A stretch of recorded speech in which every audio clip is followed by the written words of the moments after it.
That may be the greatest catch I've ever seen in my life.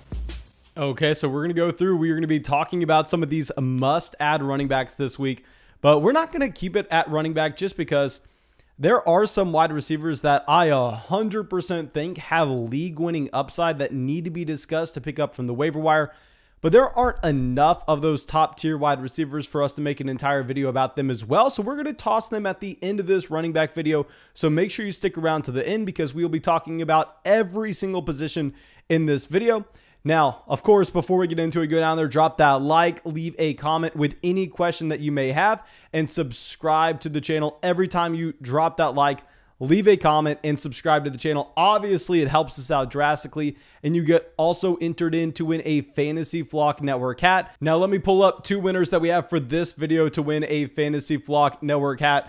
And this first one going to be coming out from 54H-Man, and the comment's way too long for me to read, so we're just going to move right past that one. And the next one coming out from My Name is Sap. And yeah, thank you all so much for supporting the channel. Send me that email ASAP so I can get you that Fantasy Flock Network hat.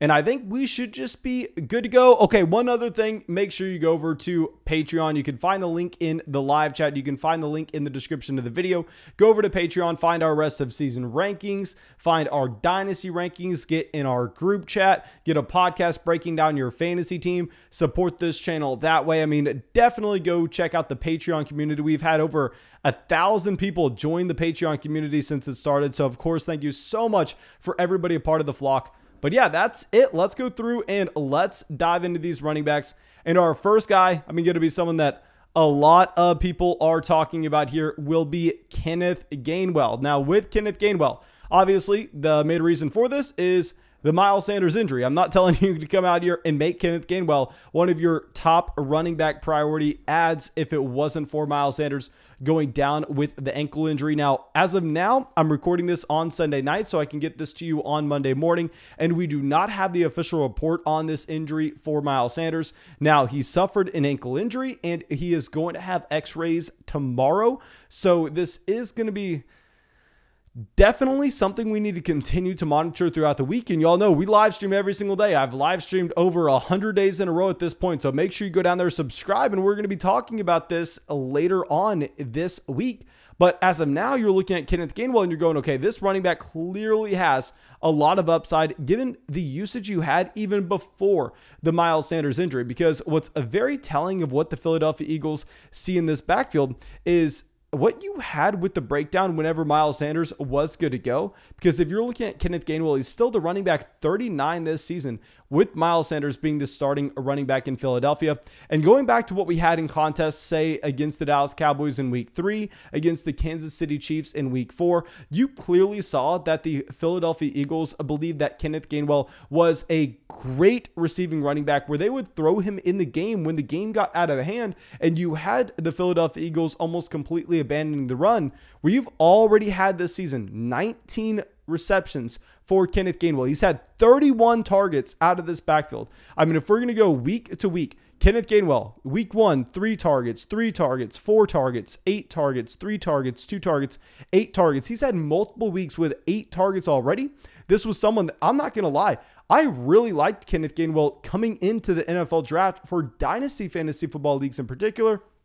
Now with Kenneth Gainwell falling to day 3, falling to, the 5th round in 2021, this was a running back that I was then all out of. I was saying, okay, let's wash our hands here because the historical hit rates for these running backs kind of tell us that Kenneth Gainwell is just a handcuff running back at best, that he could see value if Miles Sanders were to go down. Well, Miles Sanders is down now, and I am not going to sit here and pretend that Kenneth Gainwell is going to be coming in and be an every down workhorse running back for this offense. If you're going to be looking at these snaps this past week, you actually had Kenneth Gainwell coming away with 34 snaps compared to Boston Scott's 23 snaps. Now, if you're going to be looking at what Boston Scott also got, he had 7 carries in this offense. He only had 1 target out of the backfield, however, with 7 going in the direction of Kenneth Gainwell. I'm going to be expecting this to be very similar to what you had with the breakdown between Miles Sanders and Kenneth Gainwell previously, where Miles Sanders was getting about 70% of the opportunities in this offense, where Kenneth Gainwell was coming away with 30%. But what's really something we need to track this next week and maybe going forward is the usage in the receiving game between both Kenneth Gainwell and Boston Scott, because both of these running backs have proven in their NFL careers up to date that they can be very capable receiving down running backs. So in the case of Kenneth Gainwell here, if he is able to go through and turn into that 70% running back where he's getting 70% of the opportunities in Philadelphia, but he's also having that third down receiving running back role, then you love what you have with Kenneth Gainwell, and that he will most likely see every valuable touch in this offense, even if Boston Scott's getting some carries between the 20s. And I know that's what we saw so far in a small duration with no Miles Sanders in this offense.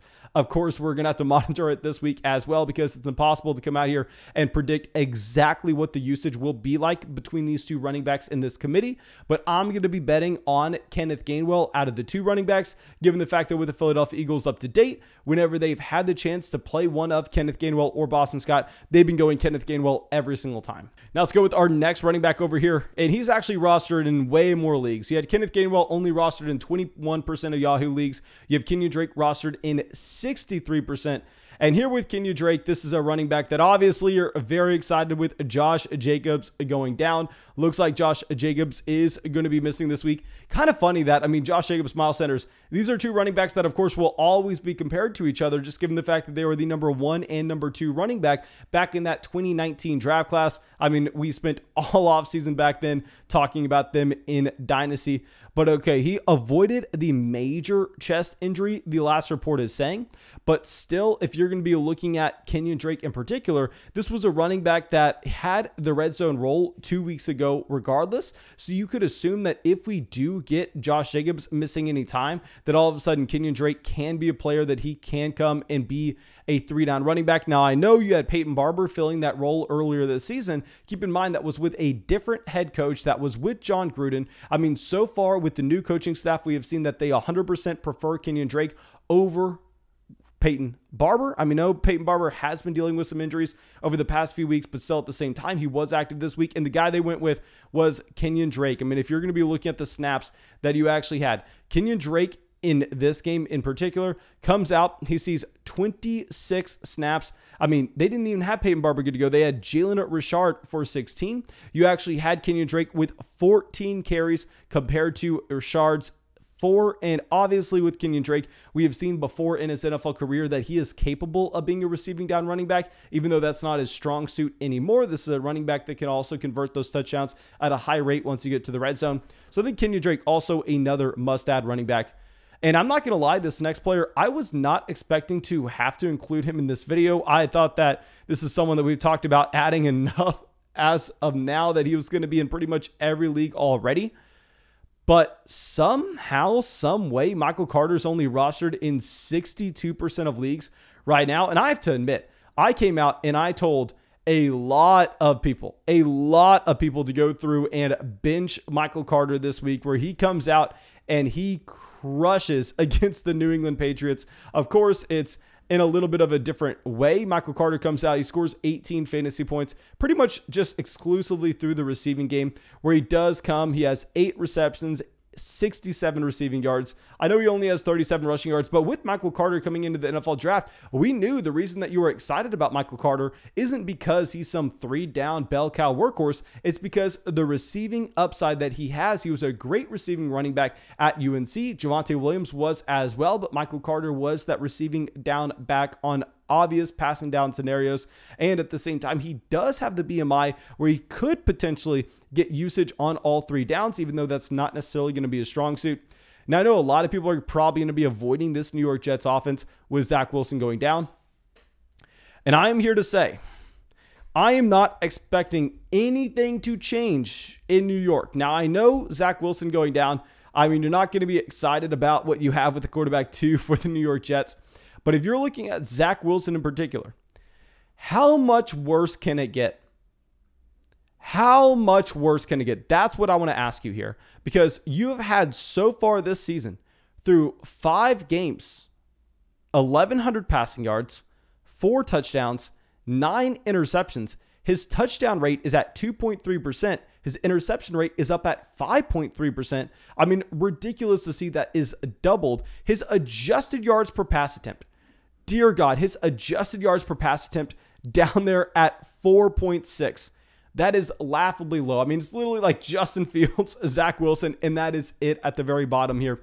I think that while, yes, you have to be very pessimistic about what you get with this overall offense, it's not necessarily like you're a lot more optimistic if Zach Wilson was in New York. And clearly Michael Carter, I mean, why you're rostering him, why you're picking him up is not for his touchdown upside. It's not for his role in the red zone. It's not based on the idea that this team is going to have a ton of red zone opportunities.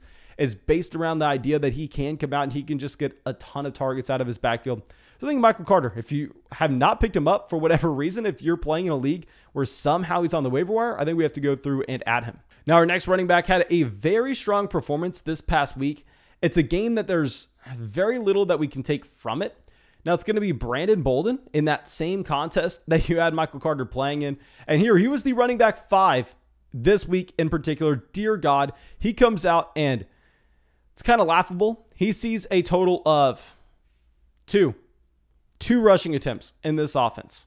I mean, so far this year, you've had 10 rushing attempts for Bolden, yet you've had 20 receptions. Clearly, this is just the new James White. I mean, clearly you have Damian Harris as the first and second down running back, where Bolden is going to be getting everything on third downs. And now I'm not saying to pick him up because he has this elite level ceiling that he can ever become a player that we're starting on a week-to-week basis confidently.